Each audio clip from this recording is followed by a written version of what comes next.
Good evening and welcome to tonight's Board of Zoning Appeals for March the 11th, 2026. If you would, please call the roll. Rob Tidrow. Here. Nathan Sheets. Here. Sherry Oler Hemingway. Here. Josh Imhoff. Jeff Cook. Here. If everybody would please stand and cite the pledge with me.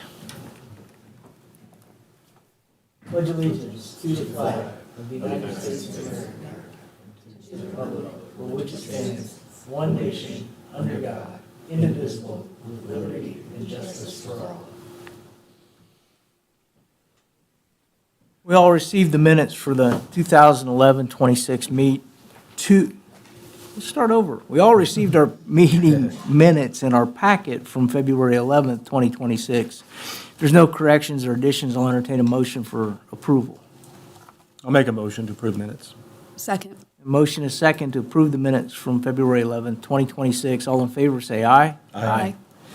You have proof of publication? Yes, thank you. This notice was published in advance. It states the time, date, place, and the items on the agenda for the hearings. I would ask the board to make a motion to accept the proof of publication. I'll make a motion. Second. A motion and a second to approve the proof of publication. All in favor, say aye. Aye. New business, BZA 1-2026, petition to trademark construction, Gordon Moore agent. Come up to the podium, state your name and address for the record, and tell us about your project. Gordon Moore with Beals Moore and Associates, 122 South 8th Street, representing Trademark Construction. They are the current owner of this property that we're trying to get the variance on. It's lots 1, 2, 172, and 173 in Richard's addition to the city of Richmond. I think this is an 1800s addition. It's been there a long, long time. A lot of it to the south has never been developed, but along this area it was. According to the historical aerials, the two north lots, I don't think there's been building on that there for about 40 years, and then the two south lots, a building was removed, it looks like about 2016. So following approval, we will combine the four lots into one new tract that will contain just a little under an acre, 0.977 acres. And we are proposing construction of 12 new living units. There will be 4 single bedrooms and 8 two-bedroom units. There will be carports in front of each building. Parking will exceed the city minimum parking requirements. All utilities are available. There's water, sanitary, and South 23rd Street, storm sewer up at the intersection of South L and South 23rd Street, and gas and electric are available as well. We will have to have a small detention basin because of the amount of hard surface that we're going to put on this lot versus what has been there, which has been grass for a number of years.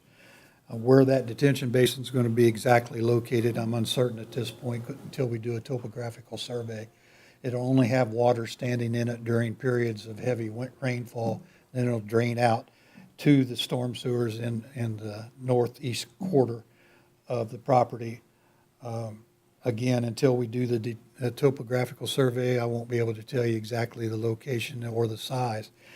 And due to the detention basin, what you're seeing in front of you, what I handed out to you is an architectural rendering of what the site will look like upon completion, which did not include the detention basin. We may have to lose 1 or 2 of the units. It's uncertain yet where that basin will be and exactly how much building room we'll have left after we put the basin in. Around the perimeter of the track on the west and south side will be an earthen berm with trees and shrubs planted on the top of the berm. This will serve as a buffer and also assure that no surface water will leave the track, no additional water following construction. All grading, what we're going to do is grade everything into the interior of the track itself, and probably with underground piping, we'll take it to the detention area located up in the northeast corner. The new driveway be wide enough for 3 lanes, 1 entrance, and a right and left turn lane. There will be no traffic going on to North 30 or South L Street. The only entrance is on South 23rd Street. We've seen and heard some concerns regarding increase in taxes and utilities. This is a privately funded project by trademark. There is no government funds involved in this project at all. There will not be any increase in taxes or utilities. Staff's going to provide you with a report saying all city departments have been notified and they've come back with no concerns over the project. But just to extend on that a little bit, I know most of you are aware that we have to submit all of our drawings, all of our plans to the Richmond Sanitary District, and Elijah Wells will approve the sanitary sewers, he'll approve the stormwater. The engineering department will have to approve the site plan. Planning department will have to approve all the setbacks, and no building permits will be issued until all those requirements are met. Everything in your UDO gives you the power to make sure this is done in compliance with the regulations. So if you have any questions, that was very quick, but I'll be happy to answer them. Any questions to Mr. Moore? Thank you. Oh, I've got a couple. Oh, I'm sure. So, is there adequate fire service, fire hydrant close by there, Gordon? Or will There's that- adequate, the main itself is out here in 23rd Street. So this will go to your fire department. If they require that we have another fire hydrant near this location, then that's what we'll have to do. We'll have to set one there. So I think it's what, you and I both know, 500 feet maximum Yeah, that separation in between the two fire hydrants. So if there's not one at that particular location and the fire department determines that it's required, then our developer will have to build one. And so on. excuse me, your rendering shows a sidewalk going south on South 23rd, is that correct? Plan to extend it down to the south property line, yes. I don't have any other questions. I might add, in addition to your question, the right-of-way through here on South 23rd Street is really kind of strange. There's 30 foot on the east side of the section line and 40 foot on the west side of the section line, giving you a 70-foot right-of-way for South 23rd Street, when typically almost all of our roads in the city of Richmond is 50 foot wide. How that ever got that way, I don't know, but the original subdivision plat back in the 1800s reserved 40 feet off of the west side of the section. So that's where what you see there, that's the right-of-way line itself.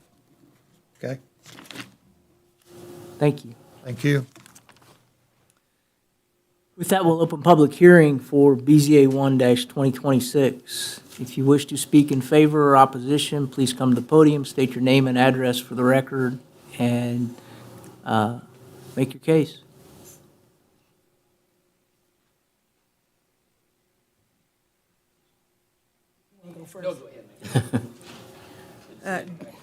You said the address too? Yes, please. Dion Robinson, 2209 South L Street. First, I'd like to ask, on the 23rd side, is that part of South Richmond? Is that incorporated? Because I thought that was unincorporated. I thought it belonged to the county. Am I wrong there? I don't think so.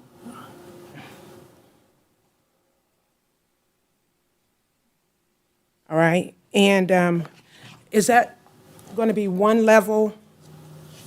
What we have in front of us are all one-level units with a 512 minimum pitch on the roof.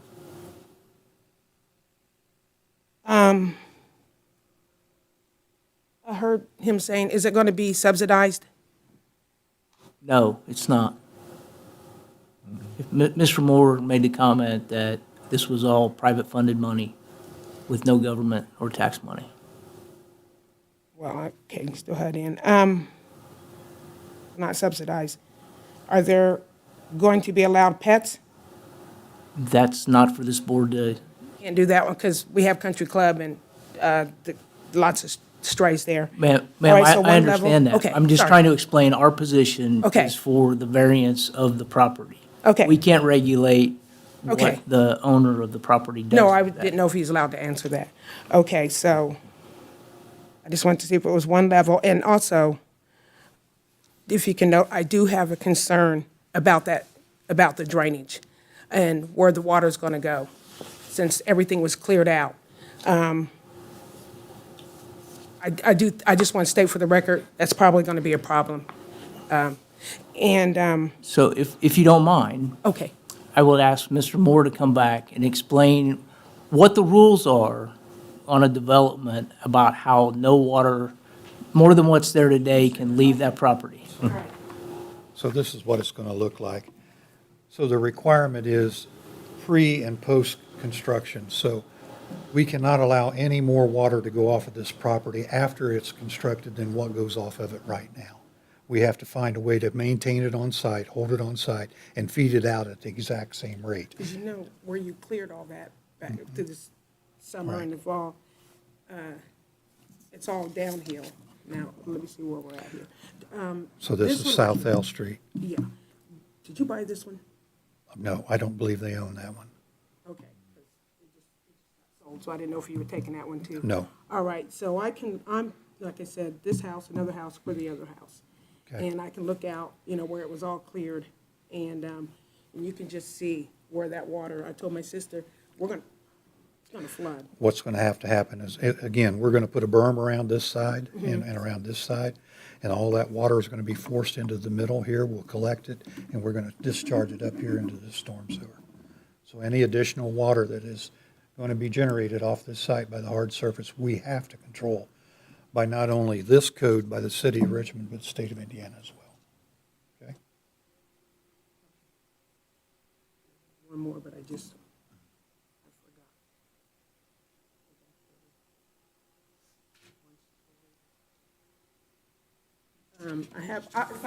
I can't remember what I was gonna ask, so I'll just, is that all right if I sit? That's Yeah. okay. Yep. Please, sir.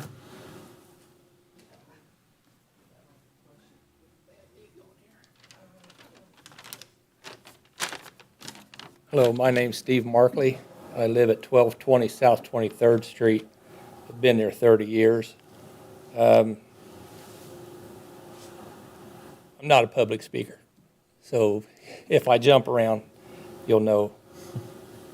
But it is zoned single-family housing now, and that was always the intention of the man that owned the lot before he sold it to these people. And he pretty much knew our intentions that, we didn't want anything other than single-family houses built on the lot. And he all but guaranteed, you can't guarantee anything, but he guaranteed that if he was going to sell it, he would sell it to somebody who was going to build single-family houses there. He also told the neighbor on the other side of that also the same thing. And so then I get this notice in the mail. I thought, oh, Jesus. So I'm in opposition to it because it is, we'd like to see it still be single families and not a commercial type of deal to where rents are being taken in and people are moving in and out and different things like that. But on 23rd Street, at one time they were going to build the YWCA there. City said, no, you can't access 23rd Street. There's too much traffic coming in and out. Excuse me. Bad weather. Got my throat messed up. And same thing with the daycare center. They were going to build it next to the YWCA.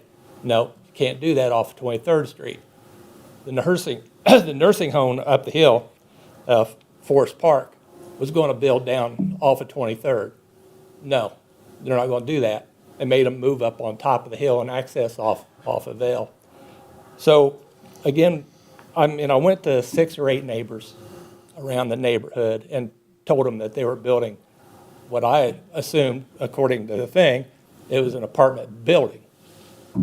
Well, now to find out, it's not a building, it's buildings, but they're still not single family.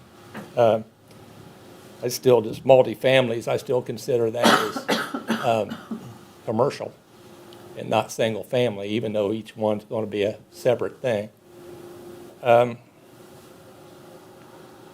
Again, talking to the man that sold the lot, he said that he was told that that was the intention, that they were going to build single-family homes there. And they said, that's why I let them have it. He says, because I guaranteed you and Bud next door that that's what I intended to, try to do, keep it single family. Well, we come to find out that now it's not. So it's not, it's not something that we really are interested in seeing.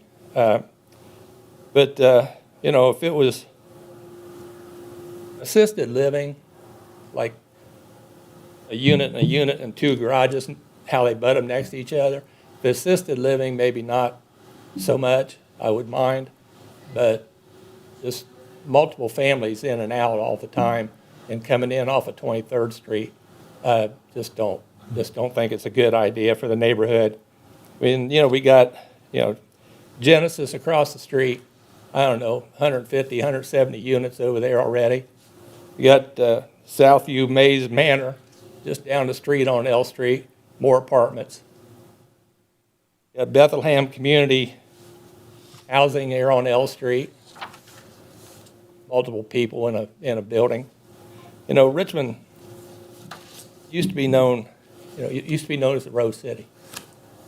People was, oh wow, that sounds pretty, sounds pretty nice. And then that went away, so we never use that anymore. Nobody talks about the Rose City, but the Tourism Bureau, they talk about the Antique Alley. Richmond starts the Antique Alley. Well, it sounds pretty cozy and quaint, but South 23rd and L Street is now known as Apartment Alley because we got all these multiple unit housing and stuff all built up and through there, and we're not doing the single family housing stuff. So now we're looking at Apartment Alley is the neighborhood, what people are calling it. Just maybe this is going to be nicer than Country Club, which is what, I forget what it's called now. I forget what they call it. Genesis. Genesis. But we know what people are in there. We know who pays and who doesn't have to pay to live. These may be nicer. I'm not saying that they're not. From what I see, they do look like they're going to be nicer. But it's still not single-family housing. The guys that cleaned that lot off were these guys.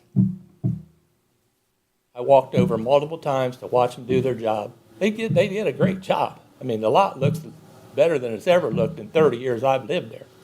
As a matter of fact, you come down L Street or up 23rd, you can actually see my house. A lot of people said, damn, where'd that house come from? Because it was always hidden behind a bunch of junk and bushes and trees and stuff. Even myself, I come down L Street and I go, wow, I can see my house. I just got it painted in October. I'm thinking, it really kind of looks nice back there.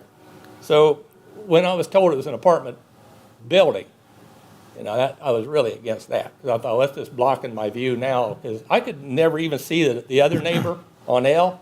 I couldn't even see his house because of all the debris, the house and not the house, but the trees and the bushes. So they've cleaned it up. But according to those guys that cleaned that, they were told that the intentions of what was going to be built there was what these guys have built on Garwood. Those single-family houses down from, the Italian restaurant, if you're familiar with those units. The villas. I wasn't really going to be in opposition to that at all. They're single-family houses. It might be bang, bang, bang, bang next to each other, but they would be private, I think they're privately owned. You'd own it and stuff. Where this is still, I consider this commercial. I think that's pretty much all I can say. I would just like to see it still residential. And if they want to go from what they're proposing to what they've already built on Garwood, well, then I don't have a problem with that.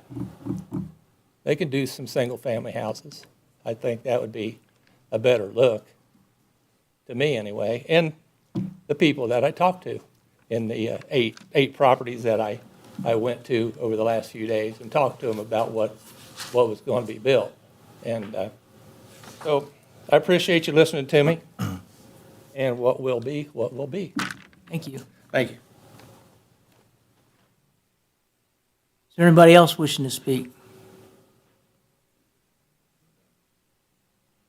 Tom with Coldwell Banker, and I I own some property, so I've turned in some forms that might be read off today anyway, so I don't want to duplicate that information and waste everybody's time, but I would choose to speak in favor of this ordinance, mostly because I think that it's a really good use for this particular location, if you look at what all of the surroundings are, and because we know who this developer is. So having done that, I made some calls to them to talk about what the actual goal was to achieve there, and some of the things that were important to me, that they were all single-level units. So the fact that you're going to have the same kind of aesthetics as what you see with any of the residential houses that are right there on that quadrant of that four-way stop, I thought was important. And then I looked at the breakup of those 4 lots, and pretty much those 4 lots would either stay the way they sit, or something different's going to have to happen with them, because they aren't even large enough individually, those lots, to go back and put a single-family house on under the current zoning situation. So it's kind of why it's probably been stagnated, I think, for so long. And the fact that, for once, this is private money going into it versus public funds, I think is really nice to see somebody willing to put something in there. It also guarantees you probably some really good management and some really good control over the tenancy that would go into there, because they're going to want to make sure that they're protecting their investment, which I think is some extra protection that the surrounding property owners get, to know that somebody's got a pretty large investment into something like this. So chances of it being mismanaged or poorly managed are probably pretty slim. So I think those would be, other than what you might read in my letters, important things I didn't get brought up. And then another thing that I think, the fact that these are all on one level, that really would be a positive that will probably keep them full, keep them from having a lot of move-in and move-outs, is that these will be some of the only single-level, roll-in, handicap-accessible units that we're going to have that are new in the area. So yeah, you might have handicap accessibility with elevators and things like that, but for people who need some from when I called Trademark and asked some questions, that was something that really resonated with me, to have some importance, that these are going to be kind of roll-in, slab, brick, single-story units, and we just don't have a lot of that, so I think there's a lot of need for it. So for that reason, and the fact that I think it'll increase the tax base for Richmond, which will be a plus, because those 9 units will be taxed commercially, so it won't cost us tax dollars, but make us tax dollars. Those are my personal reasons as a real estate broker. Now, as a property owner, I think I sent some other stuff over, but those would be the reasons I would speak in favor. Thank you. Let the gentleman behind you go. Sure. Hi. Mike Frame with Trademark Construction. So I'm the builder, myself and Terry Robinson. We picked this, well, I don't know if we picked this piece of property, but this piece of property picked us. We had an opportunity to buy it. And in considering what we would do, we saw a need for some handicap accessible housing and rental housing in the city. We know there's a lot of rental properties currently being developed and built. This is nothing like that. We intend to retain these in an investment group that we formed, and we're going to continue to own them. We're going to see a lot of similarities to what you see at Reeveston Court, which is on the corner of South A and 18th, which my partner Terry owns currently. And the longevity of that property has been really good and beautiful. So we intend to do a lot of those kind of things. And, brick buildings are something that's on the table, which, have some good features as far as longevity goes. I guess I just wanted to get up here and see if you had any questions of me. So you're going to retain ownership. So that means you're going to retain management and upkeep and all of that right here in Richmond? We are. Some of the people involved are owners of Water Tower Terrace, the Arbors, a couple of the 4-unit buildings in the Arbors. some scattered single-family units. Of course, Reeveston Court, I mentioned, those kind of properties. And we, most part build the properties that we use as rental. If there's turnover, we turn them back to being brand new again. And that's kind of how we're offering a product in Richmond that's a little different than you might see. And it's also why we are able to rent things for what we can rent them for, is because, they stay brand new and well-maintained.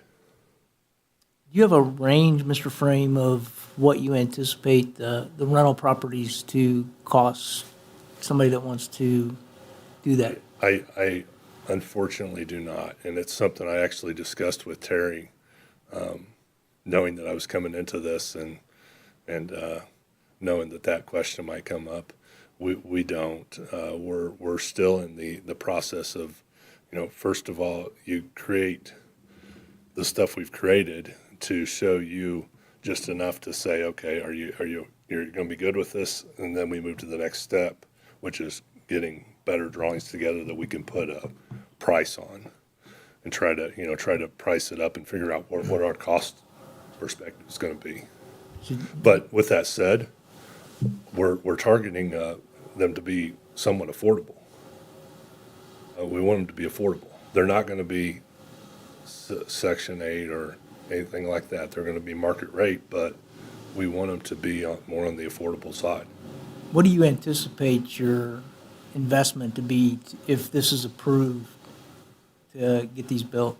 Well, again, I don't know for sure that, but I can't see it being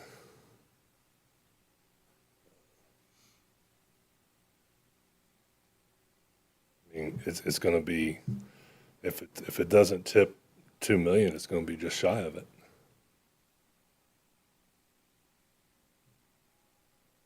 I don't have any question. Anybody else? I have a question, Chair. Mr. Moore had mentioned a retainage pond someplace probably on that north side. Yeah. And he was talking about if it doesn't fit in what's available now, you might have to do away with some of the apartments. Yeah, so he called me earlier and he said, we can keep these the way they are and do some underground retainage, and I've done that in other sites. The problem is that drives the cost up very significantly. Mm-hmm. And I fear that's gonna kind of make it to the point where it's not no longer viable. Mm-hmm. So taking a few of the units off the board to create a space for some on-site retainage is probably the way we would lean.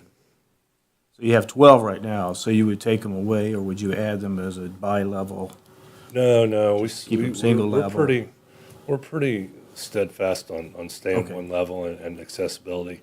And I don't know how familiar you are. I think Jeff's probably more familiar with Class A and Class B accessibility. Mm-hmm. So we would have a mix of those units there, and we're pretty steadfast on having that. Okay. Thank you. Okay. That's all I have. Anyone else? Thank you. Thank you. Sure. No. Everybody has this. That's why we have public hearing. Well, I don't do this ever. I don't come in front of people and talk like this, but I'm still concerned about the multi-use in this single-family zoned area. And then they're talking now, about the retaining pond. Well, I don't know what that does with collection of mosquitoes and stuff in the neighborhood. I don't know. Don't need that. And if it's going to be fenced in, these people are going to be able to answer maybe some of my questions that you haven't asked, and I'm glad that you asked some questions because things I don't think of. But if it's going to be So fenced, Can I pause you for just 1 second? Yeah. Gordon, can you explain the detention basin so that everybody understands that it's not a standing water and? yeah. Yeah, and we're using the word retention. And there's two different. Retention means you're going to have water in at all times. Okay. Detention means that water is going to drain out shortly after the rainfall. And in this case, because of the elevation of the storm sewers available to us up on South L Street, it's going to be a very shallow basin. It'll have to be wider than probably normal, but it'll have 3-to-1 slopes. And so there won't be a safety issue, and it's not going to be more than, I would never anticipate more than 2 feet of water in it at any time, just because of the grade of the storm sewers. The 3-to-1 slopes, they'll be available to maintain them and hopefully keep the mosquitoes down to a minimum. But Will they spray? I don't know, I can't answer the maintenance, but I would assume if that becomes an issue, yeah.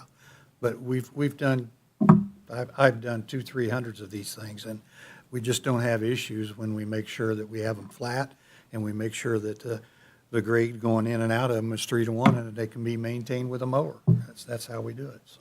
Will most of the, when you say there may be 2 feet of water, that'll just be during storm periods and In a few hours a afterwards, few hours afterwards, but the majority of the time, it'll be a dry basin. it'll be a dry basin, majority of the time, yes. Now, rains like we've had here recently, yeah, you're gonna have some standing water for a period of time. All bets are off. I'm looking for a cubit ruler. Yeah, it's true. We'll design them that there won't be, unless it's 100-year flood, and you can't have rain and all that. But the typical rain like we've had, we're gonna control that on site. Thank you. And Mr. Tom brought up the fact, well, that's been sitting there forever. Well, yes, it has been sitting there forever because it was always in the family. It was a single-family house that was on it, nothing else, and the family's always kept it. Brother and sister then owned it. They were just going to keep it, and whoever was going to live the longest, I think, was going to get it, and that's what happened. And then the gentleman that sold it to him, he had all intentions of building a single-family house there. And with the cost of everything that's being built and everything, he just couldn't afford it. And with the incomes that Richmond has as far as jobs, he wasn't making enough money to continue on. But I think Tom said something about there isn't enough room there for single-family houses. Well, that's BS. I mean, anything can be rezoned. That's what we're doing now. So for him to say that those lots, all those lots couldn't hold more than one house or two houses or even three, I don't think is right. I don't think it's truthful, to be honest, because look at what's going in there. You know, if they can fit all that in there, they can still keep it single family and put 3 or 4. So that's why it's been sitting empty all the years. It wasn't that it was useless. The family was keeping it for a reason. And the grandson, now he can't afford it, so he decided to sell. So, thank you. Thanks. I just wanted to oppose again. We have privacy fences, and I just wanted to know where it sat. Could they see inside, you know, our privacy fence that we spent money on? And then as far as Reynolds, next to us, I don't know if it's been sold, but the brick one's a rental.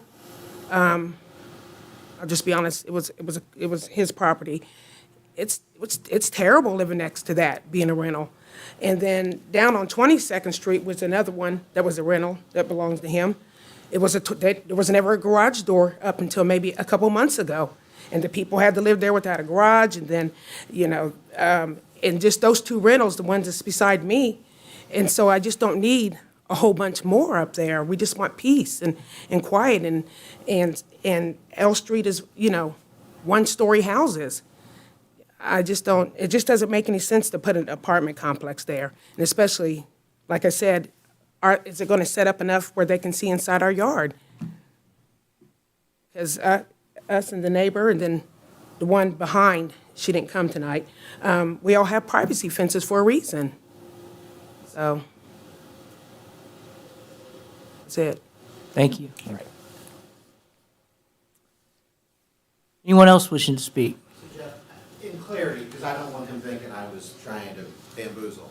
What I was saying is, those are 4 separate lots that are the way they're zoned, that they're not wide enough or deep enough individually to meet the requirements to build the house that's that would meet that zoning criteria. So that's where I was going with that. I don't want him to think I was saying you couldn't build a house on them.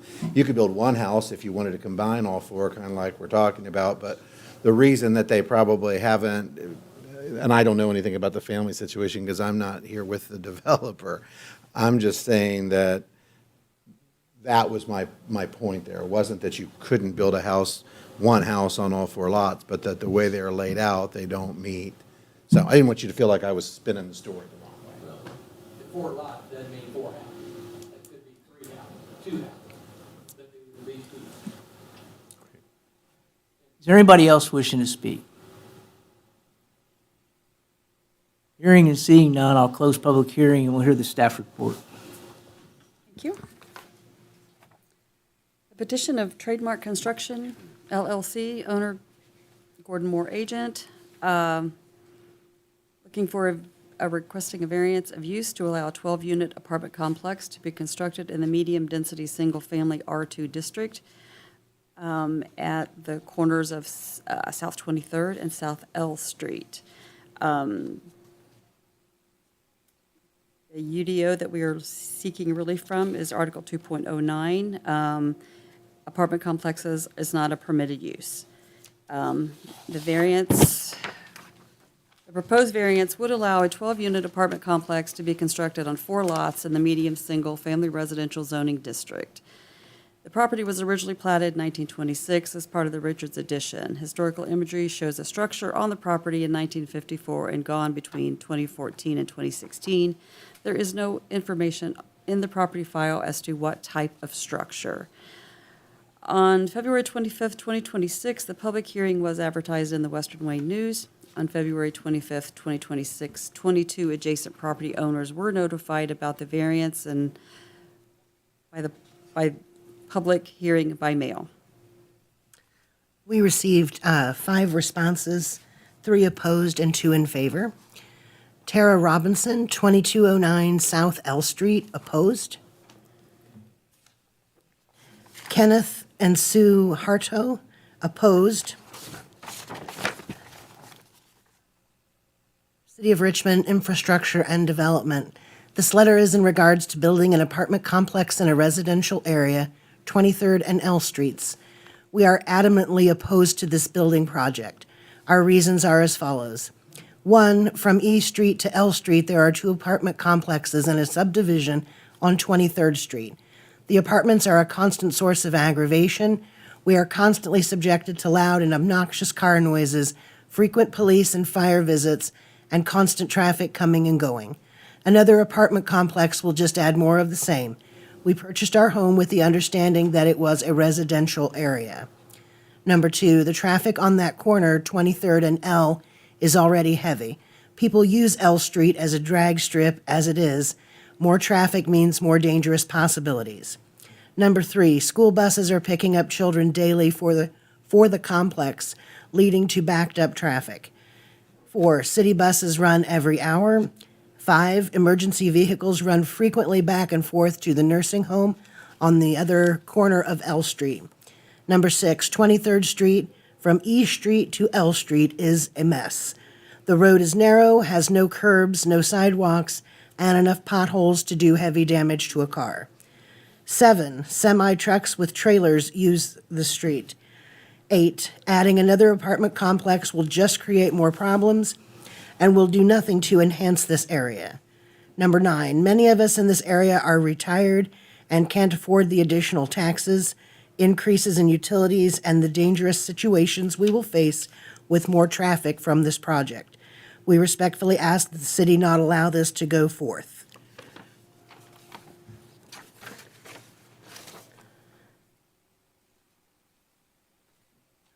Rebecca McClure, 1211 South 22nd Street. My name is Rebecca McClure, and I live at 1211 South 22nd Street, Richmond, and I am writing to formally object to the planning application of lots 1 and 2 Richards Addition overlooking my backyard.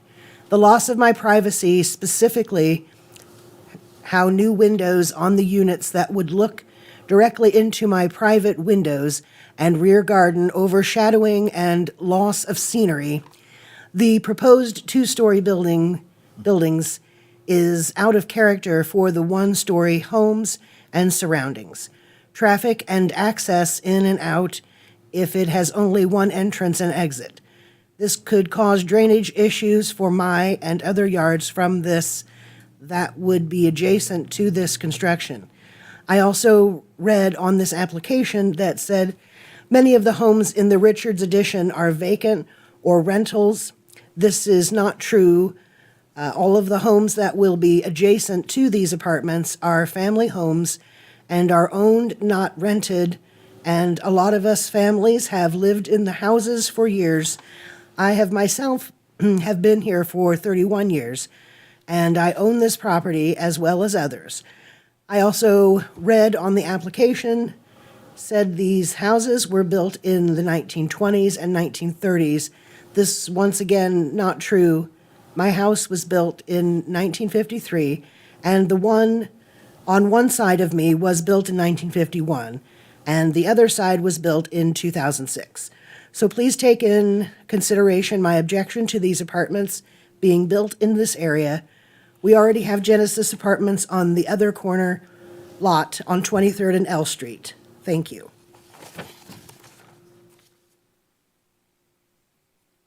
And two in favor. KT Property Group, 1224 South 23rd.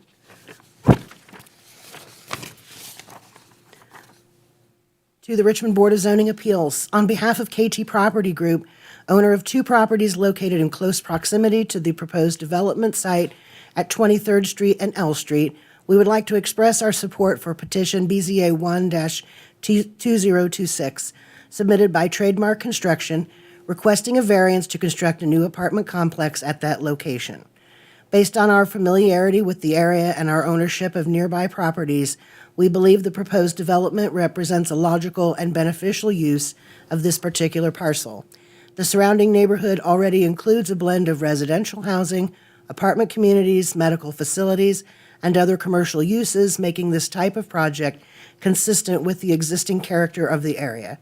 After reviewing the concept and speaking with representatives from Trademark Construction, it appears that this will be a well-designed private investment made with private funds directly into the Richmond community.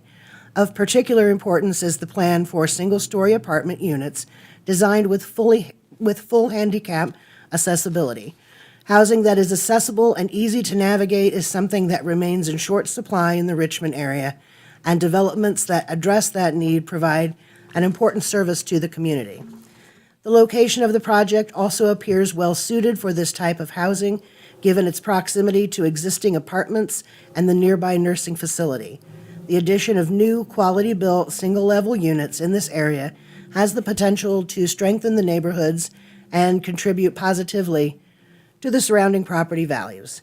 As a nearby property owner, KT Property Group believes this development would be a positive addition to the east side of Richmond and would serve a meaningful housing need within the community. For these reasons, we respectfully support petition BZA 1-2026 and encourage the board to approve the requested variance. Molly Nicholson, KT Property Group. From Kyle Tom, 2201 South L Street. To the Richmond Board of Zoning Appeals, I am writing in support of petition BZA 1-2026, submitted by Trademark Construction, requesting a variance to construct an apartment complex at the corner of 23rd Street and L Street in Richmond. In my opinion, this project represents an exceptional and appropriate use of that particular parcel of ground. The surrounding area already includes a mixture of commercial properties, residential housing, and nearby apartment communities, making this type of development consistent with the character of the neighborhood. After taking time to learn more about the proposal and speaking with representatives of Trademark Construction, it appears this will be a high-quality private investment being made directly into our community. The plan to construct single-story units with handicap accessibility is especially noteworthy. Richmond has a clear need for accessible housing, and developments designed with accessibility in mind provide an important benefit to many members of our community. Additionally, the location near existing apartments and directly across from the nursing facility seems particularly well-suited for this type of housing.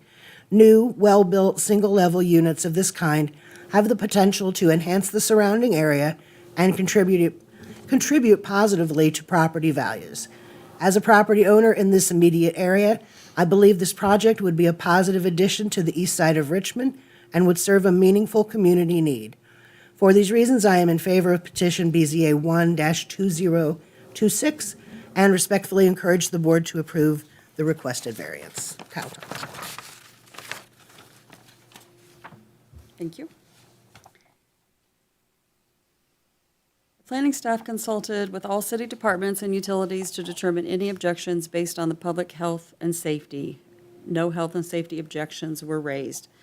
Staff recommends approving the petition to allow a 12-unit apartment complex to be constructed on the 4 lots in the medium-density, single-family residential zoning district, and that would be in Article 2.09. Upon these findings of facts, number 1, the approval of the variance will not be injurious to the public health, safety, morals, and general welfare of the community because the proposed 12-unit apartment complex will comply with applicable development standards, provide adequate parking and access, include a required stormwater detention pond to properly manage the runoff and remain compatible in scale and design with surrounding residential uses. It will not create adverse impacts on traffic, safety, property values, or neighborhood character, and therefore will not be injurious to the public health, safety, morals, or general welfare of the community. Number 2, the use and value of the area adjacent to the property included in the variance will not be affected in a substantially adverse manner because adjacent properties would not be affected in a substantially adverse manner because the proposed 12-unit apartment complex is residential in nature and compatible with the surrounding neighborhood. It will meet applicable setbacks, height, and parking standards, including a proper stormwater detention to control the runoff, and is not expected to generate traffic noise or lighting impacts beyond what is typical for a residential development. Number 3, the need for the variance does arise from some condition peculiar to the property involved because 2 of the lots contain 8,500 square feet. However, R2 zoning requires a 12,000 square feet for a new single-family dwelling. The other 2 lots meet the 12,000 square feet requirement, but are only 60 feet wide, which does not meet the R2 zoning requirement of 80 feet in width for a new single-family dwelling. Number 4, the strict application of the terms will constitute an unnecessary hardship if applied to the property because due to the limited size and width of the lots, it would be extremely difficult to construct a single-family home that meets today's market standards. Number 5, the approval does not interfere substantially with the Richmond Rising Community Action Plan because the plan's future land use identifies the subject property as traditional neighborhood moving forward.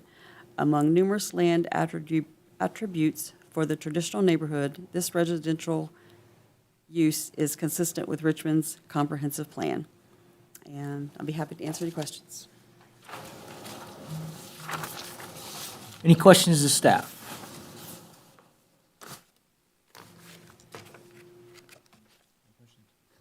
I do have a request to Mr. Frame.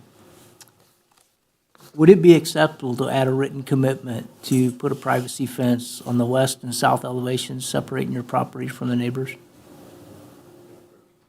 Yes.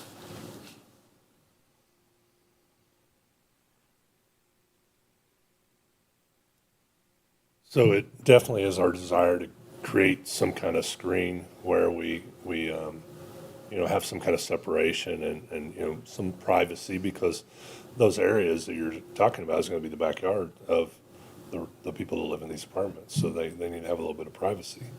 A lot of times we've done that with some more like landscape and hardscape than fences.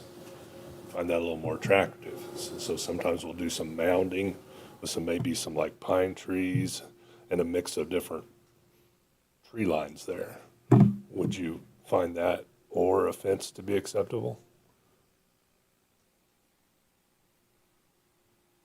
I would. Rest of the board?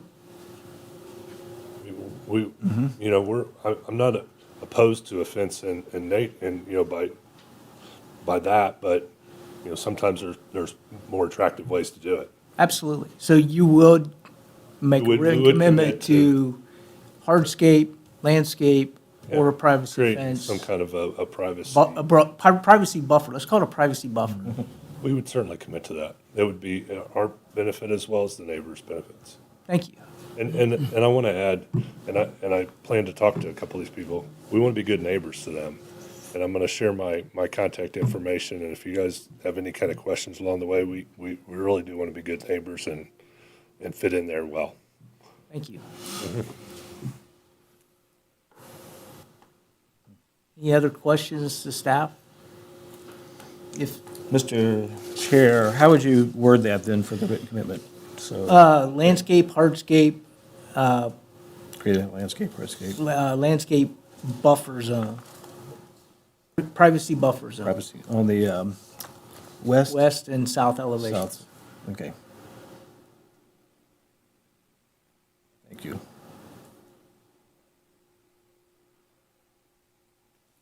Any other questions?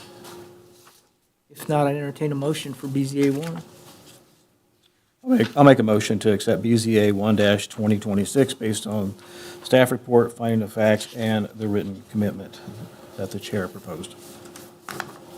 I'll second. A motion is second to approve BZA 1 based on the finding of fact and the written commitment. Call the roll, please. Rob Tidrow, Aye. Nathan Sheets, Aye.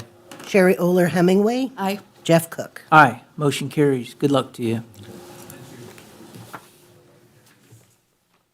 Next on our agenda is BZA 7-2026, petition of Richmond FC LLC and for 3 development standards for signs at I have to find out how to. 615 East Main.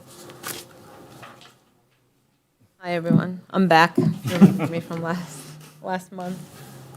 This time with actual. If you would, state your name and Oh, address sorry. for the record. Sarah please. Aldruby. Thank you. 6045 Schooler Drive, Whitestown, Indiana. We're here to go over our signage. I'm sure you guys see our development downtown every time you come here. The first variance we're asking for is the location of the signage. The requirement here is to have it 10 feet off of the center of the main entrance. If you can go to the first slide, please. We are asking for additional 3 feet. That one, yes. For an additional 3 feet because the structure hosting the signage is centered in the stairwell instead of right above the main entrance. So we need to shift it, and that will require an extra 3 feet east, looking straight at it. And also, another reason is we want it to be centered there for lighting purposes, so we'll have less light over adjacent units. The second variance is it the height or area? I stacked them in order based on. So height, I think. Yes, we received the shop, back to the one you had. Sorry. We received shop drawings late last month to ask us, the one in the middle, second one, to add cables for the awning below the signage. As you see, the cabling in the section there, that's going to require us to push the sign up by 3 feet. So your maximum height requirement is 14 feet. We're asking for 3 more. That gives us 13 feet, 17 total for the bottom of our signage. And the last one is the area, which we cannot exceed 20 square feet. We are asking for 48, 75 square feet. And as you see, when you look at it against the building, it does not look that off because of how tall the building is, and it is a stacked signage. So it's going to take up a lot more space, but not proportionally. It feels like it fits more. So that's what we're asking for. I would opine that it is a very attractive looking sign. It's very nicely done. Good job. Yeah, I like that. Any questions to the petitioner? Thank you. Not at this point. With that, we'll open public hearing for anybody wishing to speak in favor or opposition. Seeing none, we'll close public hearing. Here's staff report. Petition of Richmond FC LLC owner, Robert Watson agent. He couldn't make it, so Sarah came back, requesting a variance of development standards to allow a projecting sign to be placed 13 feet from the center of the main entrance, a sign area of 48.75 square feet, and allow a sign height of 17 feet above the ground in the central business zoning district. The UDO article that we are seeking relief from, 5.78, 3B, projecting signs shall be permitted with a maximum of 20 square feet of signage and should be located within 10 feet of the center of the primary entrance and height above ground 14 feet maximum. The proposed variance would allow a projecting sign to be placed 13 feet from the primary entrance and allow the 48.75 square feet of signage in the central business district, as well as the height. The property was previously granted variance of the development standards related to signage, fencing, and outdoor displays, and another couple variances related to the merging of the properties and allowing the dwelling units on the first floor. On February 25th, 2026, the public hearing was advertised in the Western Wayne News. February 25th, 2026, 39 adjacent property owners were notified about the variance and public hearing by mail. We received 4 responses, all in favor. Mike Gaddis, President, CEO of Wayne Bank, in favor, 500 South A Street. Wayne County Foundation, 33 South 7th Street, in favor. Rebecca Gilliam, 33 South 7th Street, in favor. Phillips Drugs, Pete Selesky, 631 East Main Street, in favor. The planning staff consulted with all city departments and utilities to determine any objections based on the public health safety. No health and safety objections were raised. Staff recommends approving the petition to place the sign 13 feet from the primary entrance to allow the increased signage area to 48.75 square feet and for the sign to be placed 17 feet above the ground in a central business district upon these findings of facts. Number 1, the approval of the variance will not be injurious to the public health, safety, morals, and general welfare of the community because mounting the sign 3 feet east of the primary entrance will provide a more secure connection to the building frame and improve its visual alignment. This proposed placement will meet the building's wayfinding needs while minimizing disruption to the tenants. Number 2, the use and the value of the area adjacent to the property included in the variance will not be affected in a substantially adverse manner because the proposed projecting sign is compatible with existing commercial character of the Central Business District in Richmond, Indiana. The sign is building mounted, oriented toward the public right-of-way, and will not create traffic hazards, obstruct visibility, or negatively impact neighboring properties. Number 3, the strict application of the terms of the ordinance will result in practical difficulties in the use of the property because the building cannot structurally support a sign placed closer to the facade. Furthermore, reducing the size of the sign would compromise its aesthetics and proportions. Moving the sign closer would also cause light to spill into neighboring units. For these reasons, a sign of 48.75 square feet, positioned 13 feet from the entrance, is necessary. Placing the sign 17 feet above the ground is required to ensure functional and compatible signage for the site. We do have one written commitment. The projecting sign must be approved by the Board of Works prior to receiving a permit from Infrastructure and Development. And I'll be happy to answer any questions. Questions to staff? Hearing none, we'll entertain a motion for BZA 7. I'll make a motion to approve BZA 7-2026 based on the staff report, finding of facts, and one written commitment. I'll second. A motion and a second to approve BZA 7-2026 based on the finding of fact and the written commitment. Call the roll, please. Rob Tidrow. Aye. Nathan Sheets. Aye. Sherry Oler Hemingway. Aye. Jeff Cook. Aye. Good luck. Thanks for coming back. Thank you very much. The filing deadline for next month's April 18th meeting was today. I'm sure we have one. With that, I'll entertain a motion to adjourn. Make a motion to adjourn? All in favor? Aye. We are adjourned. Thanks, everybody. Thanks.